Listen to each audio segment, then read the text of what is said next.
Hey there, my name's Chris Winter, and in this video I'm going to explain the differences between the old Nikon D3300 and the brand new Nikon D3400 so you can kind of get an idea of which camera will be best for you. Now if you haven't done it yet, make sure to subscribe as I'm actually going to be giving away a Nikon D3400 or a Canon T6 to a subscriber, so hit that subscribe button to enter. And guys, also definitely make sure to check out my brand new list, the top 5 best cheap DSLRs. Now I go into a bit of detail explaining which ones would be best for you and why, and both of these cameras actually make it, but they don't come in at number 1. So if you do want to check that out, I'll put a link in the description box below under this video and you can take a look. But anyway, let's get started with the differences. So I first want to begin with a few of the smaller details that you might not have noticed, starting off with the weight of these two cameras. So from afar, they both look pretty similar. But interestingly enough, the new D3400 is actually lighter than the old D3300, even though they've now included the Snapbridge system. Now, 430 grams compared to 395 grams might not seem like a big deal, but when you're carrying your camera around for 9 hours a day when you're on holiday, you'll appreciate the savings in weight.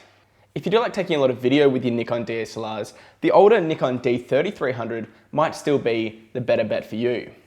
And that's because on the side here, the D3300 has a dedicated microphone jack, whereas on the D3400, it's been removed. Now for most people who just use their camera to take photos, this isn't going to be a big deal, but if you do know that you want to take video and get better sound, the D3300 will be the better choice for you. By the way guys, if you'd like me to do an in-depth head-to-head comparison between the D3300 and the D3400, let me know by leaving a thumbs up in this video. So one of the big new features that Nikon's been touting in the D3400 is its inclusion of Snapbridge technology. So this is included in higher end cameras like the D500, which I reviewed a few months ago, and it essentially allows you to wirelessly transfer photos to your phone. Now it's not actually included in the old D3300, so if you do know that you want to be taking photos with your DSLR, getting a little bit better quality, and then sharing them to places like Facebook and Instagram, you probably won't want to go for the D3300, you'll want to go for the newer D3400. Of course, one thing that's important to me, and I'm sure it's important to you, is price and budget. And as you'd expect, the newer D3400 camera is a little bit more expensive than the older D3300, but not as much as you'd think. The D3300 comes in at just under $500 at the moment on Amazon with the 18 to 55mm kit lens, whereas the D3400 comes in at just $50 more. To me, that's not a whole lot more considering what you are getting in the D3400 with that inclusion of the wireless technology.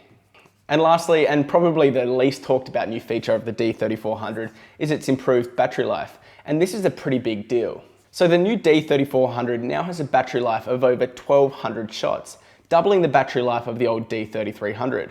To me, there's not many more annoying things than when your battery runs out, especially if you're at an important event like a wedding or something similar to that. So it's actually something I want you to take into consideration when you're thinking about buying either the D3300 or the D3400, because it is quite a big deal.